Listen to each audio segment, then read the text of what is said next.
think the future will look like? I don't know what it would look like. What do you, in your dreams, like what do you want it to look like? I want it to look like unicorns prancing. That would be so cool. Yeah. I want that too. Yeah.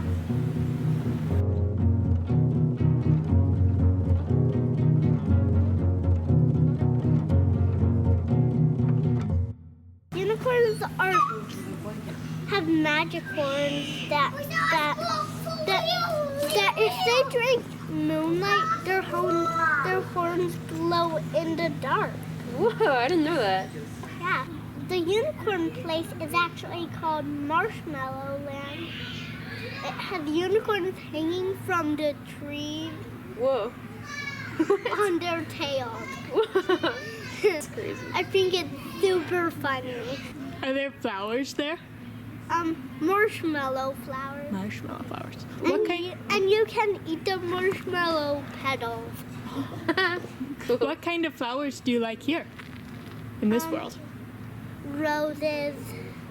I don't see them. No. Yeah. It's not really rose season.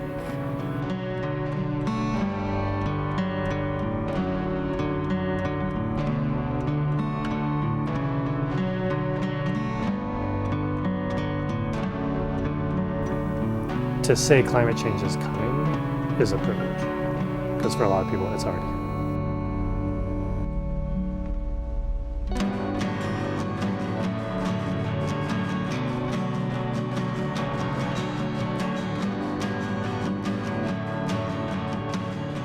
I mean, for us, it already is too.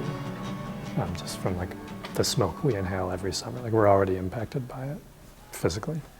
But for some people have already lost their homes. Many people already have, or lost their livelihoods. And some people won't lose that for another century. So.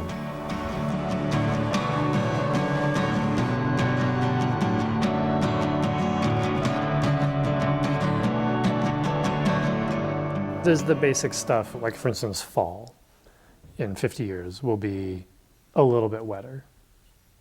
We know winter's going to be a little bit wetter. We know spring's going to be a little wetter. We know summer's going to be much drier.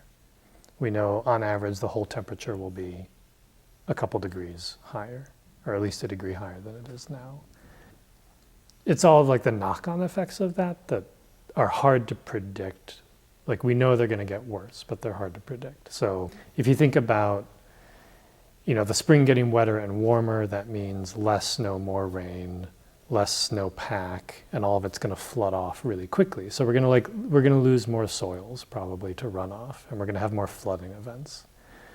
And then at the same time, a couple months later, we're going to have this like much drier, much hotter summer. So we're going to have more harder impacts to tourism and to parks and to species and to agriculture and to recreation and to fishing and all these other aspects of our economy and our ecology that we very much depend on in Montana.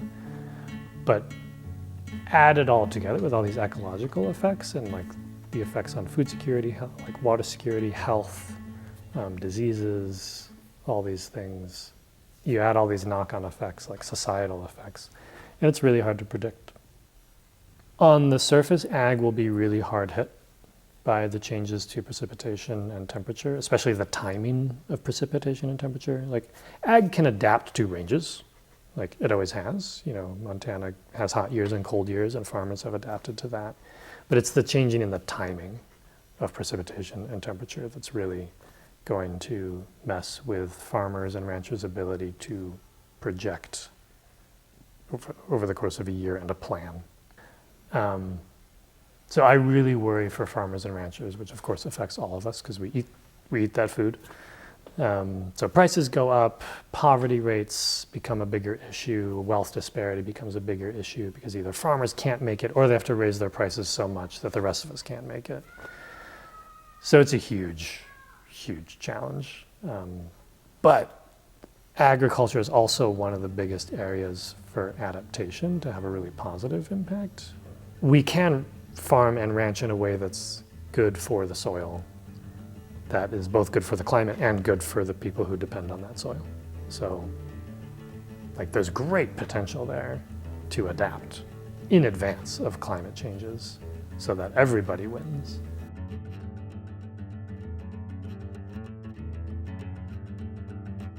Here we have community gardens, and which really encourages people to produce their own food and makes it not so dependent on produce that comes from afar. So permaculture is there are so many different aspects of it.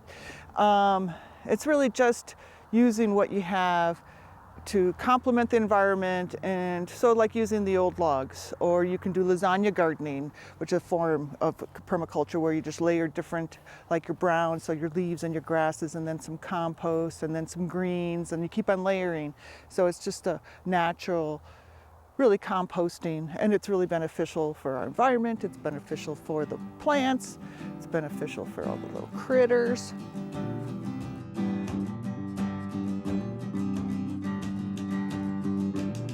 So this is one of our gardens. Where the straw is garlic for next year. And when we first got here, we were burying the garlic because the foxes are digging up the garlic because they like the smell of the organic fertilizer that I use. So I have to go through every couple days and rebury the garlic that they've dug up. So Mother Nature rules. This year we had a really hard time environmentally and with critters. So we had environmentally or weather-wise, we had our last frost June 21st, which is the first day of summer. So that was really hard on the plants that were in the ground. We had that big wind in July and that flipped everything, and then we had to flip them back. So that was hard. We had gopher issues. We had the raccoons came in and ate the corn when it was prime for picking. So we've had some challenges this year that we don't usually have.